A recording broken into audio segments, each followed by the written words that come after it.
Que a graça e a paz de Cristo seja conosco, conectados com a palavra.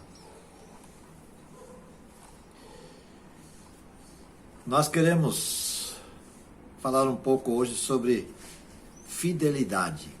Fidelidade a toda a prova.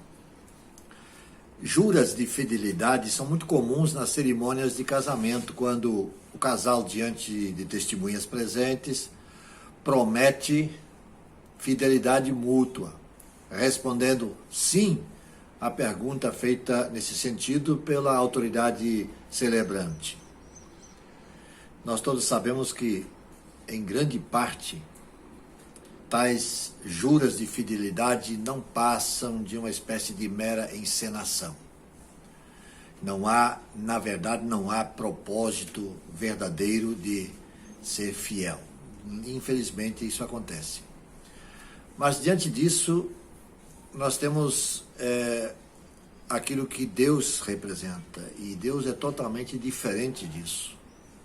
Totalmente diferente. Vejamos como Deus se compromete e como Ele tem sido fiel no cumprimento da sua promessa ao longo da sua história. Vamos nos conectar nesse sentido com a palavra e ouvindo uma palavra do próprio Deus, que Ele fala através do profeta Isaías. No capítulo 54 do livro do profeta Isaías, nós lemos assim: o Senhor chamará você de volta como se fosse uma mulher abandonada e aflita de espírito, uma mulher que se casou nova apenas para ser rejeitada, diz o Senhor Deus. Por um breve instante eu a abandonei, mas com profunda compaixão eu a trarei de volta. Num impulso de indignação escondi de você por um instante o meu rosto, mas com bondade eterna terei compaixão de você, diz o Senhor, o seu Redentor. Para mim isso é como nos dias de Noé, quando jurei que as águas de Noé nunca mais tornariam a cobrir a terra. De modo que agora jurei não ficar irado contra você, nem tornar a repreendê-la. Embora os montes sejam sacudidos e as colinas sejam removidas, ainda assim a minha fidelidade para com você não será abalada, nem será removida a minha aliança de paz, diz o Senhor. Esse texto está em Isaías capítulo 54, versículos 6 a 10. Esse é o nosso Deus. Deus esse no qual não há mudança nem sombra de variação. Sempre quando houve ou quando há um problema de relacionamento entre Deus e o seu povo, e assim isso ocorre até hoje, o equívoco esteve sempre do lado humano, ou seja, sempre do nosso lado. E essa verdade, pois, se mantém e está presente e evidente nos tempos de hoje. Mas Deus não muda. Nós, no entanto, estamos sujeitos a mudanças, a quebra de promessas e a compromissos assumidos que nós não cumprimos. O infeliz comportamento da humanidade no jardim do Éden é que trouxe toda essa situação desastrosa para o ser humano. Fique aqui bem claro que eu não estou acusando dois seres humanos conhecidos como Adão e Eva. Eles apenas estavam representando a humanidade. Se eu e você estivéssemos no lugar de Adão e Eva, o resultado certamente seria idêntico, igualzinho àquele que lá se verificou. A humanidade se desviou do caminho e do propósito traçado para ela por Deus. Depois da queda, Deus preparou um povo que deveria preparar a humanidade decaída para a vinda do Messias Redentor, prometido lá no episódio da queda. Cristo veio, porém o povo pôs-se a gritar: crucifica-o, crucifica-o.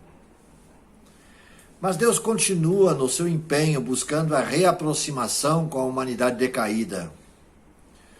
Primeiro, ressuscitou Jesus, Cristo dos mortos. Cristo havia sido crucificado, morreu na cruz, foi sepultado depois da morte na cruz, mas ao terceiro dia, no domingo pela manhã, Pelo poder de Deus, Cristo ressuscitou dos mortos.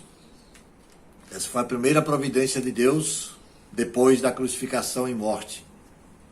Depois disso, ele capacita os seguidores de Cristo enviando o Espírito Santo. E ainda, enviando apóstolos, missionários, evangelistas que têm saído pelo mundo afora, no intuito de trazer de volta para Deus os seres humanos que se encontram no caminho do desvio. Muitos desses, enviados por Deus, foram mal interpretados, mal compreendidos, maltratados, muitos foram torturados e mortos. Mas Deus permanece fiel. O verso 10 do texto lido afirma: a minha fidelidade com você não será abalada. Deus é fiel para conosco e nos chama constantemente para si. Sim, a fidelidade de Deus é daquele tipo de fidelidade que nós falamos no título desse pequeno estudo e meditação de hoje. A fidelidade a toda prova. Se você tinha dúvida a respeito disso, pode ficar tranquilo e não ter mais dúvida alguma. Deus é fiel. Confie nele. Coloque a sua vida à disposição dele. E ele há de mostrar que ele está do seu lado e jamais falhará. Ele sempre é fiel. Que Deus nos abençoe. Eu queria orar com você agora. Se você puder parar um pouquinho no que está fazendo e vamos a Deus em oração. Senhor nosso Deus, obrigado pela tua palavra e pela garantia que nós temos de que tu permaneces fiel sempre. Nós te louvamos por isso. Em nome de Jesus. Amém.